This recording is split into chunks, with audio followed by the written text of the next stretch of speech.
Vijayanagara channel ವೀಕ್ಷಕರಿಗೆ ನಮಸ್ಕಾರ. ವಿಜಯನಗರ ವಾರ್ತೆಗಳಿಗೆ ಸ್ವಾಗತ. ಮುಖ್ಯಾಂಶಗಳು.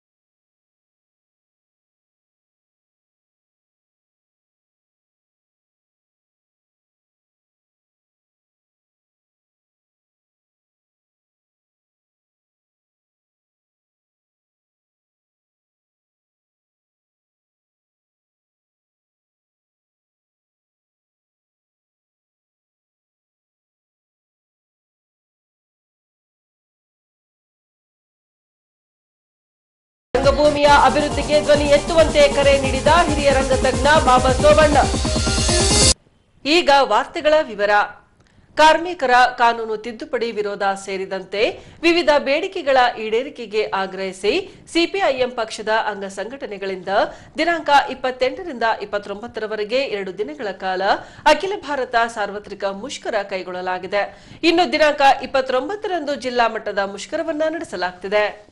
ವಿವಿಧ ಬೇಡಿಕೆಗಳ ಈಡೇರಿಕೆಗೆ ಆಗ್ರಹಿಸಿ ಸಿಪಿಐಎಂ ಪಕ್ಷದ ಅಂಗ ಸಂಘಟನೆಗಳಿಂದ ಅಖಿಲ ಭಾರತ ಸಾರ್ವತ್ರಿಕ ಮುಷ್ಕರದ ಹಿನ್ನೆಲೆಯಲ್ಲಿ ದಿನಾಂಕ 27ರಂದು ಸಂಜೆ ನಗರದ ಪ್ರಮುಖ ರಸ್ತೆಗಳಲ್ಲಿ ಬೈಕ್ ರ್ಯಾಲಿ ನಡೆಸಿ ಅಂಗಡಿ ಮುಂಗಟ್ಟುಗಳನ್ನು ಬಂದ್ ಮಾಡಿ ಮುಷ್ಕರಕ್ಕೆ ಸಹಕರಿಸುವಂತೆ ಕರೆ ನೀಡಿದ್ದರು.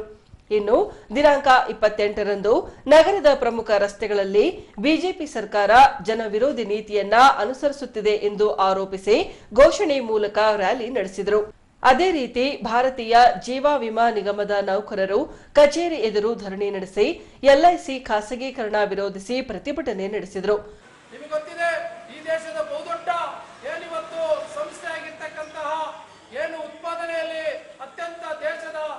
ರಕ್ಷಣಾ ಸಾಮಗ್ರಿಯನ್ನು ಹೊಂದಿರುವಂತಹ ಸಂಸ್ಥೆ 40 ಕಾರ್ಖಾನೆಗಳನ್ನ ಖಾಸಗಿಯವರಿಗೆ ಮಾರಾಟ ಮಾಡಬೇಕು ಅಂತೇಳಿ ಒಪ್ಪಂದವನ್ನು ಮಾಡಿಕೊಂಡ್ರು.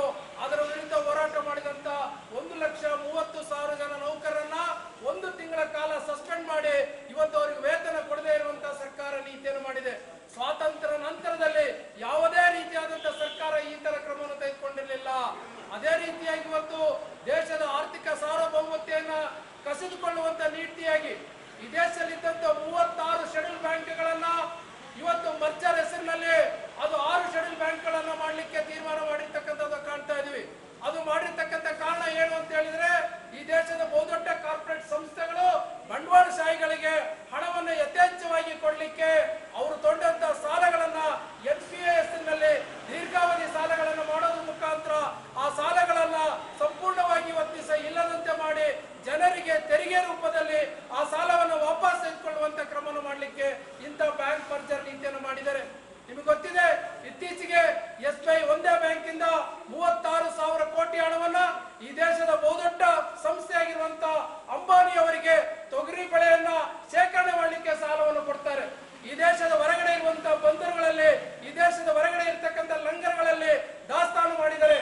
ಅಲ್ಲಿ ಬಂದಿರುವಂತಹ ಬೇಳೆ ಆಫ್ರಿಕಾ ದೇಶ, ಬೇರೆ ಬೇರೆ ದೇಶದಿಂದ ಬಂದಿರತಕ್ಕಂಥ ಬೇಳೆ ಅದು ಇವತ್ತು ಜನರಿಗೆ ಭಾರತದಲ್ಲಿ ಮಾರಾಟಕ್ಕೆ 120 ರೂಪಾಯಿಯಿಂದ 200 ರೂಪಾಯಿವರೆಗೆ ಕೆಜಿ ಮಾರಾಟ ಮಾಡ್ತಾ ಇದ್ದಾರೆ. ಇವತ್ತು ಮಿಡ್ ಡೇ ಮೀಲ್ಸ್ ಅಂತ ಕರೀತಾರೆ, ಬಿಸಿ ಊಟ ಅಂತೇಳಿ ಆ ಮಕ್ಕಳಿಗೆ ಕೊಡುವಂತ ಸರ್ಕಾರಕ್ಕೆ 80 ರೂಪಾಯಿ ಅಂತ ನಿಗದಿ ಮಾಡಿರ್ತಕ್ಕಂಥದ್ದು ಕಾಣ್ತಾ ಇದೀವಿ.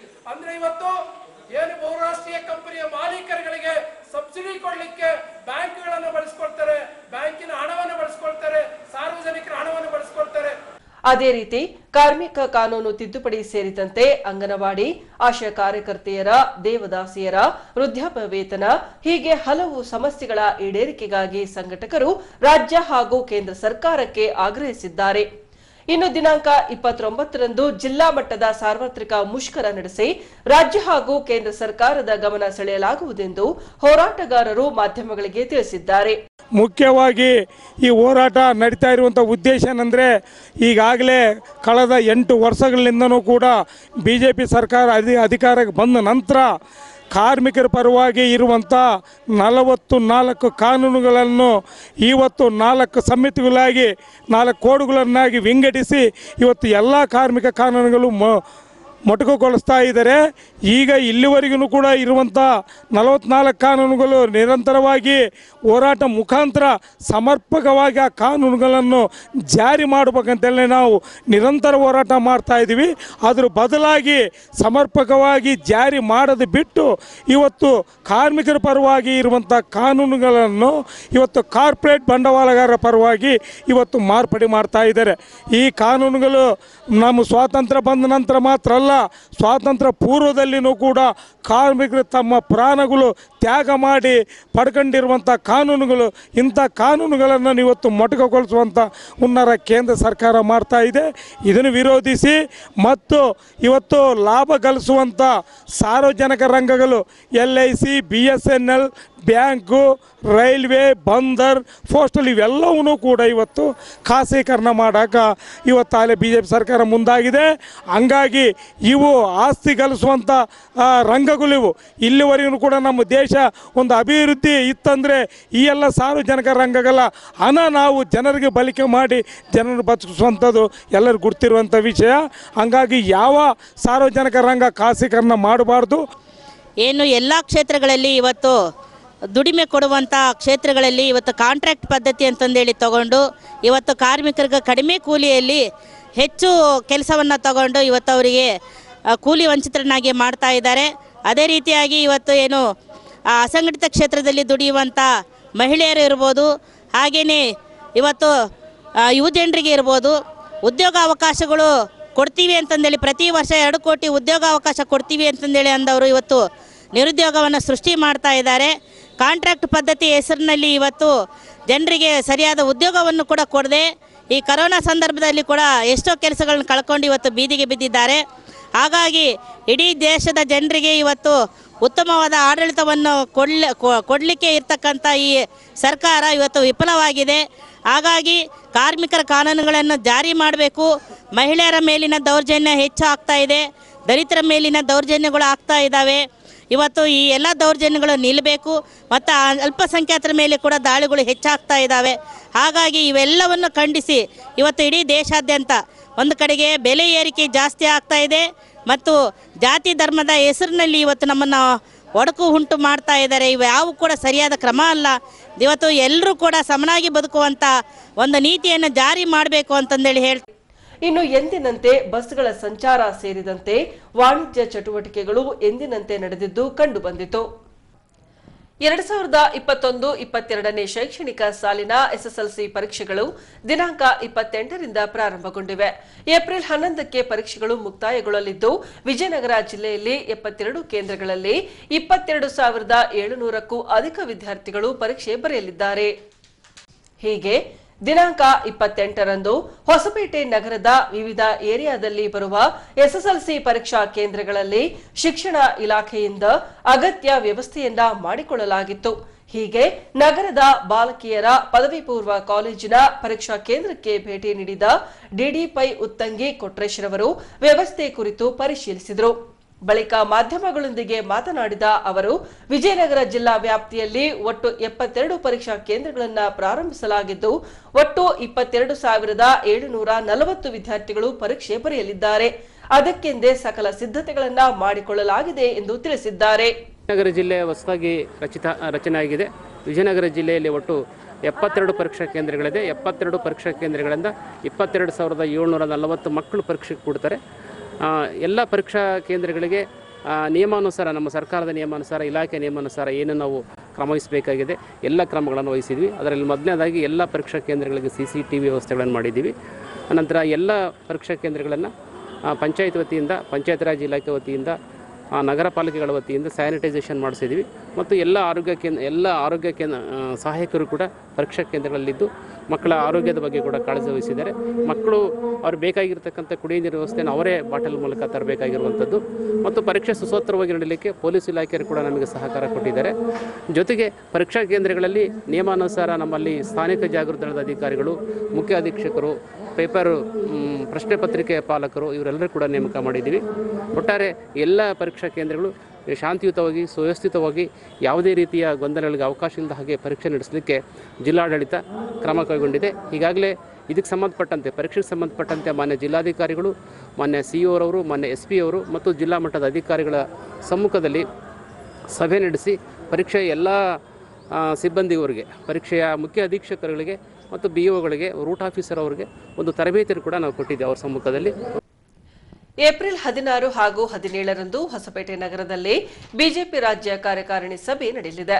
ಹೀಗೆ ವೇದಿಕೆ ಸೇರಿದಂತೆ ವಾಹನಗಳ ನಿಲುಗಡೆಯ ಸಿದ್ಧತೆ ಮಾಡುವ ಹಿನ್ನೆಲೆಯಲ್ಲಿ ಸಚಿವ ಆನಂದ್ ಸಿಂಗ್ ರವರಿಂದ ದಿನಾಂಕ 28ರಂದು ಭೂಮಿ ಪೂಜೆ ನಡೆಸಲಾಗಿದೆ. ಹೌದು, ಹೊಸಪೇಟೆ ನಗರದ ಹೊರವಲಯದ ಭಟ್ರಳ್ಳಿ ಆಂಜನೇಯ ಸ್ವಾಮಿ ದೇವಸ್ಥಾನದ ಬಳಿ ವಿಶಾಲವಾದ ಮೈದಾನದಲ್ಲಿ ಏಪ್ರಿಲ್ 16 ಹಾಗೂ 17ರಂದು ಬಿಜೆಪಿ ರಾಜ್ಯ ಕಾರ್ಯಕಾರಿಣಿ ಸಭೆಯನ್ನ ಹಮ್ಮಿಕೊಳ್ಳಲಾಗಿದೆ. ಈ ಹಿನ್ನೆಲೆಯಲ್ಲಿ ಸಚಿವ ಆನಂದ್ ಸಿಂಗ್ ರವರಿಂದ ದಿನಾಂಕ 28ರಂದು ರಾಜ್ಯ ಕಾರ್ಯಕಾರಿಣಿ ಸಭೆ ನಡೆಯುವ ಪ್ರದೇಶದಲ್ಲಿ ಭೂಮಿ ಪೂಜೆ ನೆರವೇರಿಸಿ ವೇದಿಕೆ ನಿರ್ಮಾಣಕ್ಕೆ ಚಾಲನೆ ನೀಡಿದರು. ಬಳಿಕ ಮಾಧ್ಯಮಗಳೊಂದಿಗೆ ಮಾತನಾಡಿದ ಅವರು, ಮುಂದಿನ ರಾಜ್ಯ ಕಾರ್ಯಕಾರಿಣಿ ಸಭೆಯನ್ನ ನೂತನ ವಿಜಯನಗರ ಜಿಲ್ಲೆಯಲ್ಲಿ ನಡೆಸಲು ಈ ಹಿಂದೆ ಹುಬ್ಬಳ್ಳಿಯಲ್ಲಿ ನಡೆದ ಸಭೆಯಲ್ಲಿ ತೀರ್ಮಾನಿಸಿದಂತೆ ಏಪ್ರಿಲ್ 16 ಹಾಗೂ 17ರಂದು ಹೊಸಪೇಟೆ ನಗರದಲ್ಲಿ ರಾಜ್ಯ ಕಾರ್ಯಕಾರಿಣಿ ಸಭೆ ನಡೆಯಲಿದೆ. ಈ ಕಾರ್ಯಕ್ರಮಕ್ಕೆ ರಾಷ್ಟ್ರೀಯ ಅಧ್ಯಕ್ಷರು ಸೇರಿದಂತೆ ಮುಖ್ಯಮಂತ್ರಿಗಳು ಹಾಗೂ ಸಚಿವರು ಸೇರಿದಂತೆ ವರಿಷ್ಠರು ಆಗಮಿಸಲಿದ್ದಾರೆ. 2 ದಿನಗಳ ಕಾಲ ನಡೆಯುವ ಈ ಸಭೆಯಲ್ಲಿ ಕೇಂದ್ರ ಹಾಗೂ ರಾಜ್ಯ ಸರ್ಕಾರ ಈವರೆಗೆ ಕೈಗೊಂಡಿರುವ ಜನಪರ ಯೋಜನೆಗಳನ್ನ ಪರಿಚಯಿಸಿಕೊಡುವ ಮ್ಯೂಸಿಯಂ ಸಿದ್ಧಪಡಿಸಿ ನಮ್ಮ ಕಾರ್ಯಕರ್ತರಿಗೆ ಯೋಜನೆಗಳ ಕುರಿತು ಮನವರಿಕೆ ಮಾಡಿಕೊಡಲಾಗುವುದೆಂದಿದ್ದಾರೆ.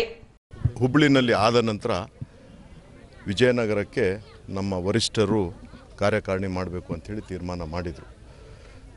ತೀರ್ಮಾನ ಮಾಡಿದ ನಂತರ 2-3 ಬಾರಿ ಈ ಡೇಟು ಸ್ವಲ್ಪ ಮುಂದೆ ಆಯಿತು. ಯಾಕಂದರೆ 9-10 ಅಂಥೇಳಿ ಅಂದ್ಕೊಂಡಿದ್ವಿ. ಆಮೇಲೆ 30-31 ಅಸೆಂಬ್ಲಿ ಬಂದಿರೋದ್ರಿಂದ ಮತ್ತು ಪಾರ್ಲಿಮೆಂಟ್ ಸ್ಟಾರ್ಟ್ ಆಯಿತು. ಪಾರ್ಲಿಮೆಂಟ್ ಸ್ಟಾರ್ಟ್ ಮಾಡಿರೋದ್ರಿಂದ ಕೇಂದ್ರ ನಾಯಕರು ಬರೋದಕ್ಕೆ ಕಷ್ಟ ಆಗುತ್ತೆ, ವಿಪ್ ಇಶ್ಯೂ ಮಾಡಿದ್ದಾರೆ ಅಂಥೇಳಿ ಮತ್ತೆ ವರಿಷ್ಠರು 16-17 ಈ ತಿಂಗಳು ಏಪ್ರಿಲ್ 16-17ಕ್ಕೆ ನಿಗದಿಪಡಿಸಿದ್ದಾರೆ. ಹಾಗಾಗಿ ಇವತ್ತು ನಮ್ಮ ಎಲ್ಲರೂ ರಾಜ್ಯದ ನಾಯಕರು ಮತ್ತು ಪರಿವಾರದ ಎಲ್ಲ ವರಿಷ್ಠರು, ರಾಷ್ಟ್ರೀಯ ಅಧ್ಯಕ್ಷರೂ ಬರ್ತಾರೆ ಇದಕ್ಕೆ ಕಾರ್ಯಕಾರಿಣಿಗೆ. ಹಾಗಾಗಿ ಇವತ್ತು ನಮ್ಮ ಸಂಸ್ಕೃತಿ ಪ್ರಕಾರ ಪೂಜೆ ಮಾಡಿ ಎಲ್ಲ ಕಾರ್ಯಕರ್ತರ ಜೊತೆಗೆ ಪೂಜೆ ಸಮಾರಂಭ ಮುಗಿಸಿ ಇವತ್ತು ಕೆಲಸ ಪ್ರಾರಂಭ ಮಾಡೋದಕ್ಕೆ ಭೂಮಿ ಪೂಜೆಯನ್ನು ಮಾಡಿದ್ದೀವಿ. ಇಲ್ಲಿ ನಮಗೇನು ವ್ಯವಸ್ಥೆ ಬೇಕು, ಇಲ್ಲಿ ಬಹಳಷ್ಟು ಐತೆ ಜಾಗ, ನಮಗೆ ಎಷ್ಟು ಬೇಕು ಒಂದು 130 ಅಡಿ ಬೈ 150 ಅಡಿ ಒಂದು ಶೆಡ್ಡನ್ನು ಹಾಕ್ತೀವಿ.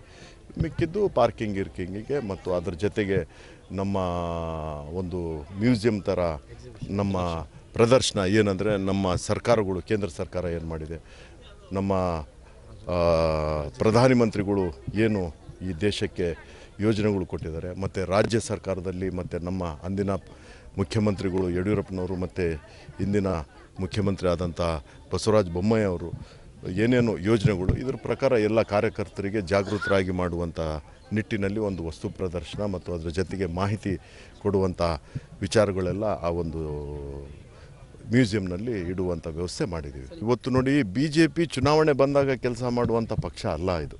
365 ದಿವಸ ಕೆಲಸ ಮಾಡುವಂಥ ಪಕ್ಷ.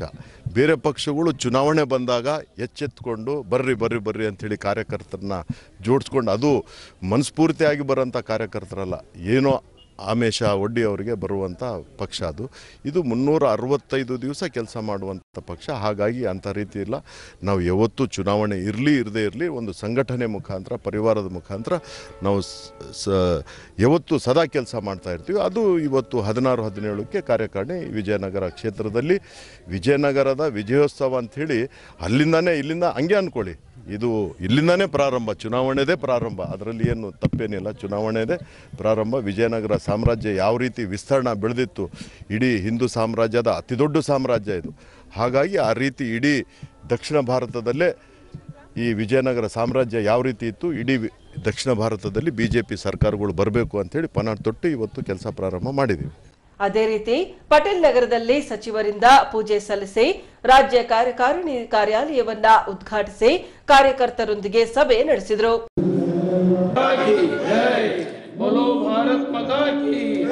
ಭಾರತೀಯ ಜನತಾ ಪಕ್ಷಕ್ಕೆ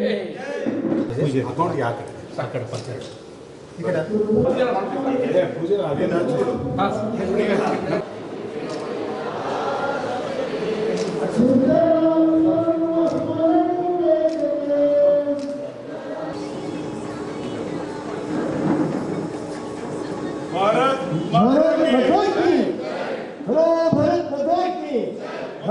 जनता पक्ष के वंदे वंदे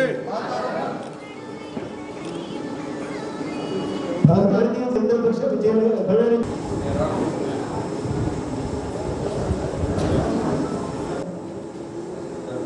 ಪ್ರಾರ್ಥನೆ ರಾಘವೇಂದ್ರ ಚಂದ್ರಶೇಖರ ಪಾಟೀಲ್ ಅವರು ಜಿಲ್ಲಾಧ್ಯಕ್ಷರು ವಿಜಯನಗರ ಜಿಲ್ಲೆಗಳ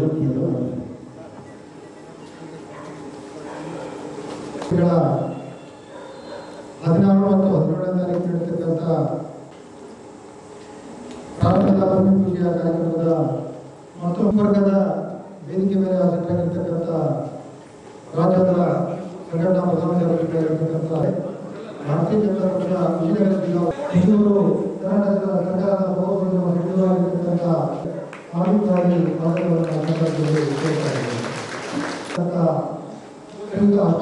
ಅವರಿಗೆ ಈ ಸಂದರ್ಭದಲ್ಲಿ ಭಾರತೀಯ ಜನತಾ ಪಕ್ಷ ವತಿಯಿಂದ ಆರ್ಥಿಕವಾಗಿ ಸ್ವಾಗತವನ್ನು ಕೋರ್ತಾ ಇದ್ದೇನೆ.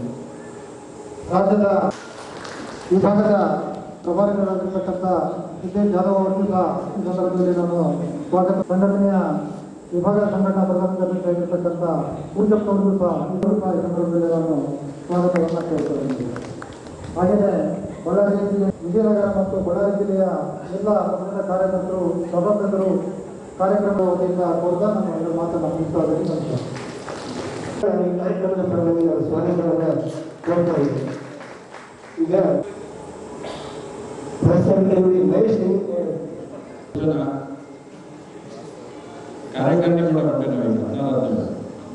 ವಾಸವಿ ಸಮಾಜದಿಂದ ಪ್ರತಿ ವರ್ಷ ಸಮಾಜದ ವಿದ್ಯಾರ್ಥಿಗಳಿಗೆ ಶಿಷ್ಯ ವೇತನದ ಜೊತೆಗೆ ಪ್ರತಿಭಾ ಪುರಸ್ಕಾರ ನೀಡಿಕೊಂಡು ಬರಲಾಗುತ್ತದೆ.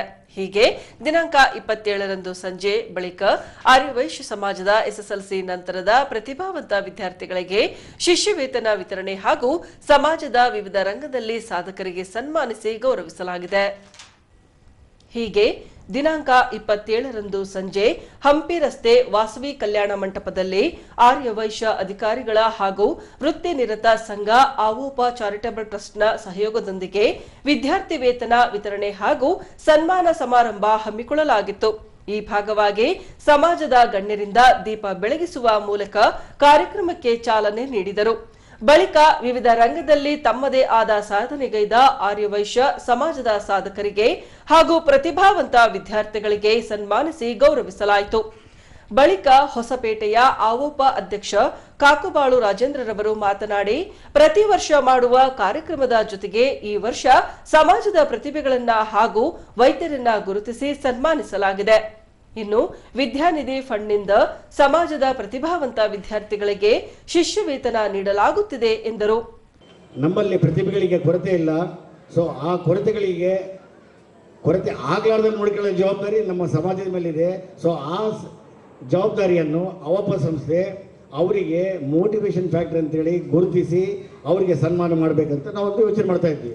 ಅದೇ ಪ್ರಕಾರ ಈ ವರ್ಷದಲ್ಲಿ ಒಂದು 2-3 ಸನ್ಮಾನ ಮಾಡಿದ್ದೀವಿ. ಈ ಸರಿ ಸೊ ಡಿಫರೆಂಟ್ ಕೈಂಡ್ಸ್ ಅಂದರೆ ಯಾರ್ಯಾರು ಬಿಟ್ಟು ಹೋಗಿರ್ತಾರಲ್ಲ ಅವ್ರಿಗೂ ಸನ್ಮಾನ, ಪ್ಲಸ್ ಈ ಡಾಕ್ಟರ್ಸಿಗೆ ನಾವು ಆರ್ಯವೈಶ್ಯ ಜನಾಂಗದ ಡಾಕ್ಟರ್ನ ಗುರುತಿಸುವ ಕಾರ್ಯ, ಅವರು ಸನ್ಮಾನ ಮಾಡೋ ಕಾರ್ಯ ಒಂದು ಕೈಗೊಂಡಿದ್ದೀವಿ. ಸೊ ಇದಾದ ಮೇಲೆ ಇದೇ ವೇದಿಕೆಯಲ್ಲಿ ಮೊನ್ನೆ ಲಾಸ್ಟ್ ಟೈಮ್ ಆನಂದ್ ಸಿಂಗ್ ಬಂದಾಗ ನಾವೊಂದು ವಿಚಾರ ಕೇಳಿದ್ವಿ. ನಮ್ಮವರು ಪೊಲಿಟಿಕಲಿ ಬ್ಯಾಕ್ವರ್ಡ್ ಇದ್ದಾರೆ, ಪೊಲಿಟಿಕಲಿ ಇಂಪ್ರೂವ್ ಆಗಲಿಕ್ಕೆ ನಮ್ಮವರಿಗೆ ಮುಂದೆ ಬರುವ ಕೌನ್ಸಿಲ್ ಎಲೆಕ್ಷನಿಗೆ ಟಿಕೆಟ್ ಕೊಡಬೇಕು, 2 ಟಿಕೆಟ್ ಕೊಡಬೇಕು ಸರ್ ಅಂತೇಳಿ ನಾವು ರಿಕ್ವೆಸ್ಟ್ ಮಾಡ್ಕೊಂಡಿದ್ವಿ. ಸೊ ಅದೇ ಪ್ರಕಾರ ಅದಕ್ಕೆ ಅವರು ಸ್ಪಂದಿಸಿ ಅವ್ರೇನು ಮಾಡಿದ್ದಾರೆ, ರಮೇಶ್ ಗುಪ್ತಾ ಅವರಿಗೆ ಟಿಕೆಟ್ ಕೊಟ್ಟರು. ಸೊ ಟಿಕೆಟ್ ಕೊಟ್ಟುಕೊಳ್ಳೆ ಅದು ಅಟ್ ಎನಿ ಕಾಸ್ಟ್ ಸಮಾಜದಿಂದ ಅವ್ರು ಗೆಲ್ಲೇಬೇಕಾಗಿತ್ತು. ಯಾಕಂದರೆ ನಾವು ಕೇಳಿಬಿಟ್ಟಿವಿ, ಅವ್ರು ಕೊಟ್ಟಿದ್ದಾರೆ, ಗೆದ್ದು ಬಂದಿಲ್ಲ ಅಂದರೆ ಅವಾಗ ಏನಂತಾರೆ, ನಿಮ್ಮ ಸಮಾಜದಾಗ ಏನು ಅಂದರೆ ಗೆಲ್ಲೋದಿಲ್ಲಪ್ಪ, ಈ ಥರ ಮುಂದಕ್ಕೆ ಆಗಲ್ಲ ಅಂತೇವೆ. ಆದರೆ ದೇವ್ರ ದಯ ಅವ್ರದ್ದು ವರ್ಕು, ಅವ್ರ ಫ್ರೆಂಡ್ಸು, ಸಮಾಜದ ಎಲ್ಲರೂ ಅವ್ರ ಜೊತೆಗೆ ಕೈ ಜೋಡಿಸಿ ಅವರು ಒಳ್ಳೆ ಮೆಜಾರಿಟಿಯಿಂದ ಗೆದ್ದು ಬಂದಿದ್ದಾರೆ. ಸೊ ಈ ರಮೇಶ್ ಗುಪ್ತಾ ಅವರು ಪೊಲಿಟಿಕಲಿ ಒಂದು ಏನು ಗೆದ್ದು ಬಂದಿದ್ದಾರಲ್ಲ ಅದು ಒಂದು ಬೂಸ್ಟಿಂಗ್ ಫ್ಯಾಕ್ಟರ್ ಆಗುತ್ತೆ.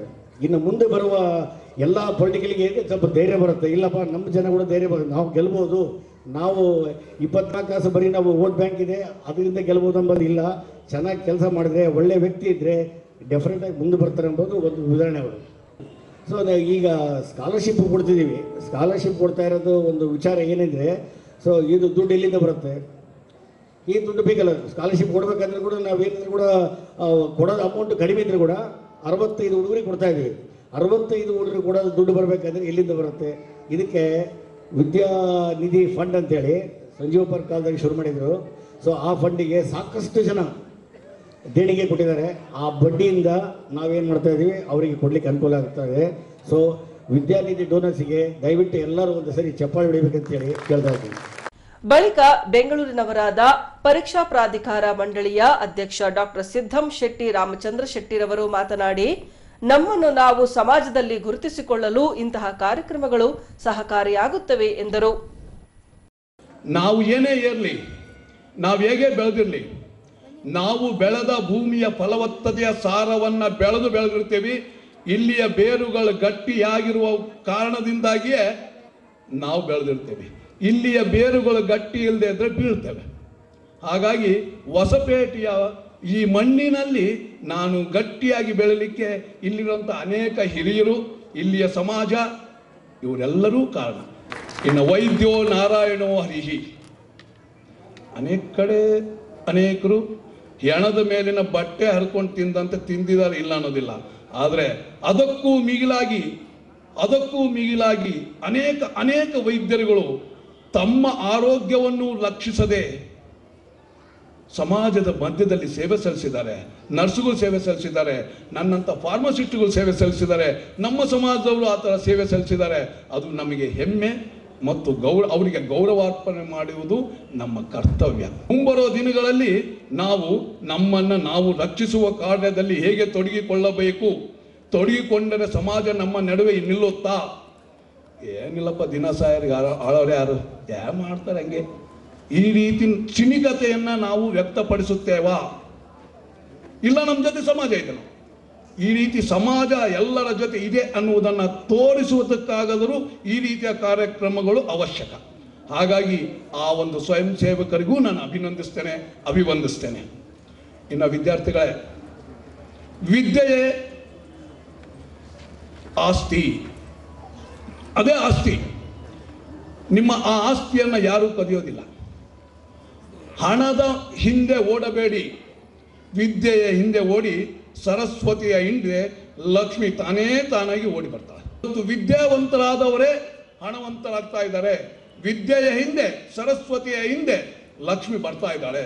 ಹಾಗಾಗಿ ಮೊದಲು ವಿದ್ಯೆ ಗಳಿಸುವತ್ತ ಗಮನಿಸಿ, ದೂರುವುದನ್ನು ಬಿಡೋಣ, ನಾವು ಕಲಿಯುತ್ತಾ ಬೆಳೆಯೋಣ. ಹೊಸಪೇಟೆ ಬಿಜೆಪಿ ಮಹಿಳಾ ಮೋರ್ಚಾದಿಂದ ಉಚಿತ ಆರೋಗ್ಯ ತಪಾಸಣಾ ಶಿಬಿರವನ್ನ ಏರ್ಪಡಿಸಲಾಗಿತ್ತು. ಈ ಹಿನ್ನೆಲೆಯಲ್ಲಿ ಪಟೇಲ್ ನಗರದ ನಿವಾಸಿಗರು ಉಚಿತ ಆರೋಗ್ಯ ತಪಾಸಣಾ ಶಿಬಿರದ ಸದ್ಬಳಕೆ ಮಾಡಿಕೊಂಡರು. ಹೊಸಪೇಟೆ ಬಿಜೆಪಿ ಮಹಿಳಾ ಮೋರ್ಚಾದಿಂದ ದಿನಾಂಕ 27ರಂದು ಉಚಿತ ಆರೋಗ್ಯ ತಪಾಸಣಾ ಶಿಬಿರವನ್ನ ಕೈಗೊಳ್ಳಲಾಗಿತ್ತು. ಪಟೇಲ್ ನಗರದ 3ನೇ ಕ್ರಾಸ್ ಬಳಿ ಬರುವ ಸಮುದಾಯ ಭವನದಲ್ಲಿ ಹಮ್ಮಿಕೊಂಡ ಆರೋಗ್ಯ ತಪಾಸಣಾ ಶಿಬಿರದಲ್ಲಿ ವೈದ್ಯರಿಗೆ ಸನ್ಮಾನಿಸಿ ಗೌರವಿಸಲಾಯಿತು.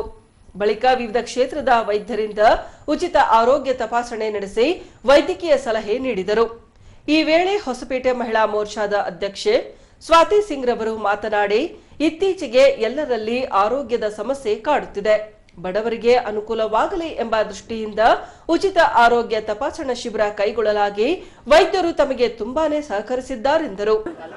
ವಿಜಯನಗರ ಜಿಲ್ಲಾ ಮಹಿಳಾ ಮೋರ್ಚಾದಿಂದ ಇವತ್ತೇನು ನಾವು ಈ ಉಚಿತವಾದ ಶಿಬಿರನ ಇಟ್ಕೊಂಡಿದ್ದೀವಿ ಹೆಲ್ತಿಂದು. ಇವತ್ತೆಲ್ಲ ಸಾರ್ವಜನಿಕರಿಗೆ ಇವತ್ತು ಆರೋಗ್ಯದ್ದು ಭಾಳ ಪ್ರಾಬ್ಲಮ್ಸ್ ಇದ್ದಾವೆ. ಅವರಿಗೆಲ್ಲರಿಗೂ ಉಚಿತವಾಗಿ ನಾವು ಆರೋಗ್ಯವನ್ನು ನೀಡುವಂಥ ಉದ್ದೇಶದಿಂದ ಪಟೇಲ್ ನಗರ್ 3ನೇ ಕ್ರಾಸ್ ಸಮುದಾಯ ಭವನ ಒಳಗೆ ಈ ಉಚಿತವಾದ ಆರೋಗ್ಯ ತಪಾಸಣೆನ ಇಟ್ಕೊಂಡಿದ್ದೀವಿ. ಅದಕ್ಕೆ ತುಂಬ ನಮ್ಮ BJP ಕಾರ್ಯಕರ್ತರು, ನಮ್ಮ ಜಿಲ್ಲಾ ಮಹಿಳಾ ಮೋರ್ಚಾದ ಅಧ್ಯಕ್ಷರು ಸುವರ್ಣ ಅರುಣಿ ಮೇಡಮ್ ಅವರು ಕೂಡ ಬಂದಿದ್ದಾರೆ. ಆಮೇಲೆ ಬಳ್ಳಾರಿ ಜಿಲ್ಲೆಯಿಂದ ಎಲ್ಲ ಹೆಣ್ಮಕ್ಳು ಕೂಡ ಬಂದಿದ್ದಾರೆ.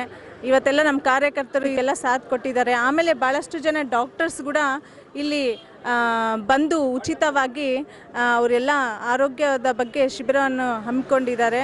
ಅವರಿಗೆಲ್ಲರಿಗೂ ನಮ್ಮ ಮಹಿಳಾ ಮೋರ್ಚಾದಿಂದ ಹೃತ್ಪೂರ್ವಕವಾದ ಧನ್ಯವಾದಗಳು. ನಮಸ್ಕಾರ.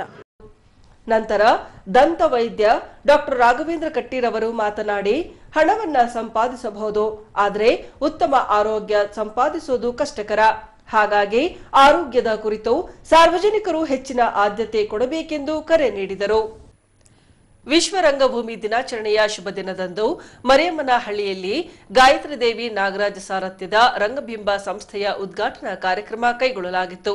ಈ ಶುಭ ಸಂದರ್ಭದಲ್ಲಿ ರಂಗ ಕಲಾವಿದರಿಗೆ ಸನ್ಮಾನ ಹಾಗೂ ರಂಗಗೀತೆ ಗಾಯನ ನಡೆಸಿಕೊಡುವ ಮೂಲಕ ವಿಶ್ವ ರಂಗಭೂಮಿ ದಿನಾಚರಣೆಯನ್ನ ಅರ್ಥಪೂರ್ಣವಾಗಿ ಆಚರಿಸಲಾಯಿತು.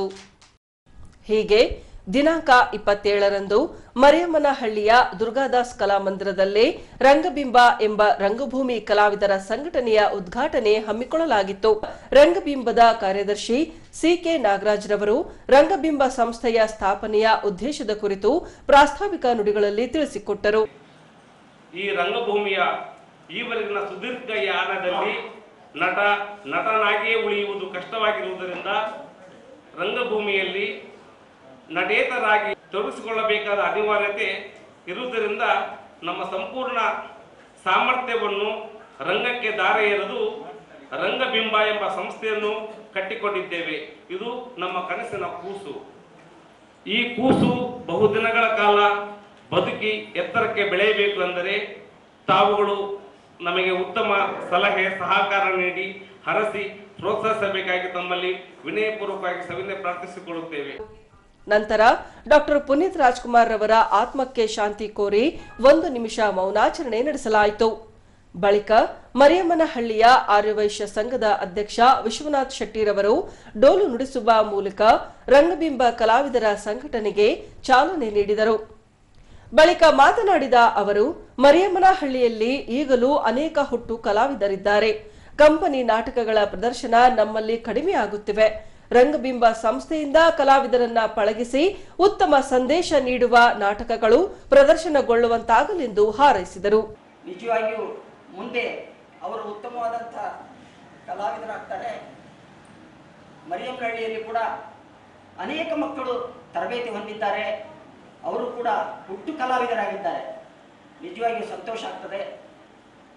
ಈಗ ಕಂಪನಿ ನಾಟಕಗಳು ನಮ್ಮಲ್ಲಿ ಕಡಿಮೆ ಆಗಿದ್ದಾವೆ. ಮೊದಲಿಗೆಲ್ಲ ಎಷ್ಟೊಂದು ದಿವಸ ಇಲ್ಲಿ ಕ್ಯಾಂಪ್ ಮಾಡಿ ನಾಟಕಗಳನ್ನು ಆಡ್ತಾ ಇದ್ರು. ಎಲ್ಲರೂ ಪ್ರೋತ್ಸಾಹ ಕೊಡ್ತಾ ಇದ್ರು. ಇವತ್ತಿಗೂ ಜಾತ್ರೆಗಳಲ್ಲಿ ಒಂದು ಹಗರಿಮುನಹಳ್ಳಿಯಲ್ಲಾಗಲಿ, ಕೊಟ್ಟೂರಲ್ಲಾಗಲಿ, ಕೊಪ್ಪಳದಲ್ಲಾಗಲಿ ಜಾತ್ರೆಗಳಾದರೆ ತಿಂಗಳಗಟ್ಟಲೆ ಕಂಪನಿ ನಾಟಕಗಳು ನಡೀತವೆ. ಈ ದಿವಸ ಸಿಕೆ ನಾಗರಾಜ್ ರಂಗಬಿಂಬ ಅಂತಕ್ಕಂಥ ಒಂದು ಸಂಸ್ಥೆಯನ್ನು ಹುಟ್ಟು ಹಾಕಿದ್ದಾರೆ. ಆ ಸಂಸ್ಥೆ ಏನು ಉದ್ದೇಶ ಇಟ್ಕೊಂಡಿದೆ ಆ ಉದ್ದೇಶಗಳು ಎಲ್ಲವೂ ಒಳ್ಳೆಯ ರೀತಿಯಿಂದ ಈಡೇರಲಿ, ಅವರಿಂದ ಈ ರಂಗಭೂಮಿ ಬೆಳಗಲಿ ಅಂತಂದೇಳಿ ಹಾರೈಸ್ತಾ ಆ ಒಂದು ಸಂಸ್ಥೆಗೆ ಉತ್ತರೋತ್ತರ ಅಭಿವೃದ್ಧಿ ಆಗಲಿ, ಒಳ್ಳೆಯ ರೀತಿ ಬೆಳೀಲಿ. ಇದೇ ರೀತಿ ನಮ್ಮ ಊರಿನ ಹೆಸರು ಇಡೀ ರಾಜ್ಯಾದ್ಯಂತ ಬೆಳಗಲಿಕ್ಕೆ ಇಲ್ಲಿ ಏನು ಒಂದು ವ್ಯವಸ್ಥೆ ಇದೆ ಅದು ಇನ್ನೂ ಹೆಚ್ಚಿನ ಮಟ್ಟದಲ್ಲಿ ಆಗಲಿ ಅಂತಂದೇಳಿ ಕೇಳ್ಕೊಳ್ತಾ, ಬಳಿಕ ಸೃಷ್ಟಿ ಕಲಾ ಬಳಗದ ಅಧ್ಯಕ್ಷರಾದ ಕುರಿ ಶಿವಮೂರ್ತಿರವರು ವಿಶ್ವರಂಗಭೂಮಿ ದಿನಾಚರಣೆ ಶುಭ ಹಾರೈಸುತ್ತಾ ರಂಗಬಿಂಬ ಸಂಸ್ಥೆ ಉತ್ತುಂಗಕ್ಕೆ ಬೆಳೆಯಲೆಂದು ಹಾರೈಸಿದರು. ವಿಶ್ವ ರಂಗಭೂಮಿ ದಿನಾಚರಣೆಯ ಶುಭಾಶಯಗಳನ್ನು ಎಲ್ಲರಿಗೂ ಕೋರುತ್ತಾ, ಇವತ್ತು ರಂಗಬಿಂಬ ಟ್ರಸ್ಟ್ನ ಉದ್ಘಾಟನಾ ಸಮಾರಂಭ. ಈ ಸಮಾರಂಭದ ಉದ್ಘಾಟನೆ ಮಾಡಿರ್ತಕ್ಕಂಥ ನಮ್ಮೂರಿನ ಹಿರಿಯರಾದ ವಿಶ್ವನಾಥ್ ಶೆಟ್ರೆ ಈಗಾಗಲೇ ರಂಗಭೂಮಿಯ ದಿನಾಚರಣೆ ಬಗ್ಗೆ ನಮ್ಮ ಗುರುಗಳು ಸವಿಸ್ತಾರವಾಗಿ ಹೇಳಿದ್ದಾರೆ. ಇವತ್ತು ಪ್ರಾರಂಭ ಆಗಿರ್ತಕ್ಕಂಥ ಲೋಕಾರ್ಪಣೆಗೊಂಡಿರ್ತಕ್ಕಂಥ ರಂಗಬಿಂಬ ಟ್ರಸ್ಟ್ ಸದಾ ರಂಗ ಚಟುವಟಿಕೆಗಳಲ್ಲಿ ತಮ್ಮನ್ನು ತಾವು ತೊಡಗಿಸಿಕೊಂಡು ನಿರಂತರವಾಗಿ ಕಾರ್ಯನಿರ್ವಹಿಸಲಿ ಅಂತ ಆಶಿಸ್ತಾ, ಬಳಿಕ ಡಾಕ್ಟರ್ ಬಿ ಅಂಬಣ್ಣನವರು ಮಾತನಾಡಿ, ಸಂಸ್ಥೆಯೊಂದನ್ನ ಕಟ್ಟಿ ಬೆಳೆಸೋದು ಸುಲಭದ ಮಾತಲ್ಲ. ಹಾಗಾಗಿ ರಂಗಬಿಂಬ ಸಂಸ್ಥೆಗೆ ನನ್ನಿಂದ 10,000 ದತ್ತಿ ನಿಧಿ ನೀಡುವುದಾಗಿ ಭರವಸೆ ನೀಡುವುದರ ಜೊತೆಗೆ ರಂಗಬಿಂಬ ಸಂಸ್ಥೆಗೆ ಸ್ಫೂರ್ತಿ ತುಂಬಿದರು. ಈಗ ಸಿಕೆ ನಾಗರಾಜ್ ಎಷ್ಟು ಕಷ್ಟಪಟ್ಟು ಇದನ್ನು ಸಂಸ್ಥೆನೆ ಸ್ಥಾಪನೆ ಮಾಡಿದರೆ ಅಂತ ನನಗೆ ಗೊತ್ತು. ಆ ಕಾರಣ ಈ ಸಂದರ್ಭದಲ್ಲಿ ನಾನು ಅವರಿಗೆ ಆ ಸಂಸ್ಥೆಗಾಗಿ 10,000 ರೂಪಾಯಿ ದತ್ತಿ ಕೊಡ್ತೀವಿ ಅಂತ ಅಂತೇಳಿ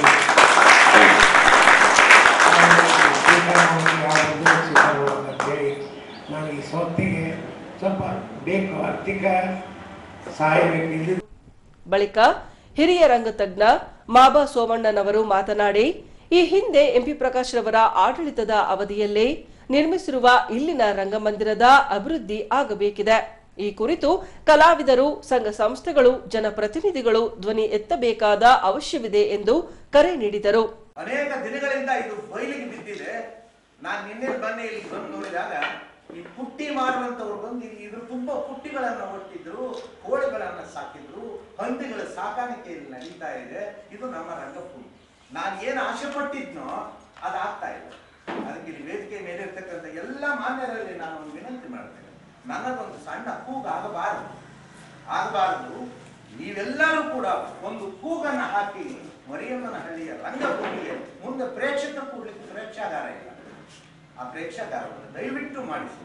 ಎಲ್ಲ ನಿಮಗೆ ರಾಜಕೀಯ ಪ್ರತಿನಿಧಿಗಳು, ರಾಜಕೀಯ ಬಂಟರು ನಿಮ್ಗೆಲ್ಲರಿಗೂ ಗೊತ್ತಿದ್ದಾರೆ. ಅವರ ಬಲಗೈ ಎಡಗೈ ಆಗಿದ್ದೀರಿ ನೀವೆಲ್ಲರೂ. ನಿಮ್ಮೂರಿಗೆ ಒಂದು ರೋಡ್ ಕೇಳಿಕೊಳ್ತೀರಿ ಹೇಗೋ, ನಿಮ್ಮೂರಿಗೆ ಒಂದು ಸೇತುವೆ ಕೇಳ್ಕೊಳ್ತೀರಿ ಹೇಗೋ, ಹಾಗೆ ಈ ರಂಗಮಂದಿರಕ್ಕೊಂದು ಸುಭದ್ರವಾದಂತಹ ಒಂದು ರಂಗಮಂದಿರ ಇದಾಗಲಿ.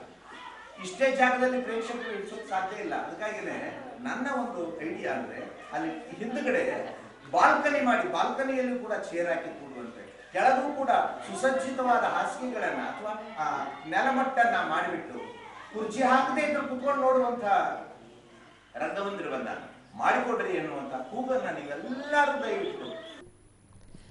ಈಗ ಕೊನೆಯಲ್ಲಿ ಮತ್ತೊಮ್ಮೆ ವಾರ್ತೆಗಳ ಮುಖ್ಯಾಂಶಗಳು.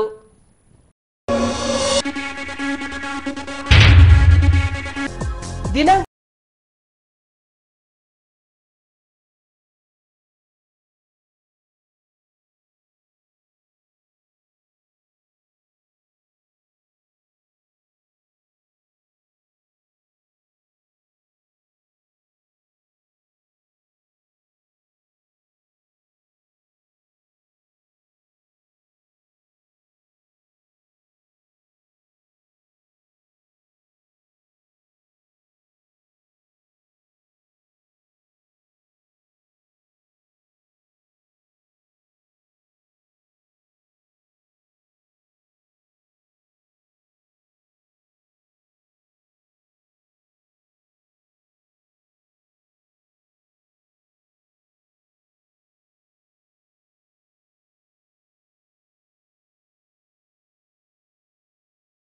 ಕರೆ ನೀಡಿದ ಹಿರಿಯ ರಂಗತಜ್ಞ ಬಾಬಾ ಸೋಮಣ್ಣ. ಇಲ್ಲಿಗೆ ವಾರ್ತಾ ಪ್ರಸಾರ ಮುಕ್ತಾಯವಾಯಿತು. ವಂದನೆಗಳೊಂದಿಗೆ ನಯನ ಉಮೇಶ್.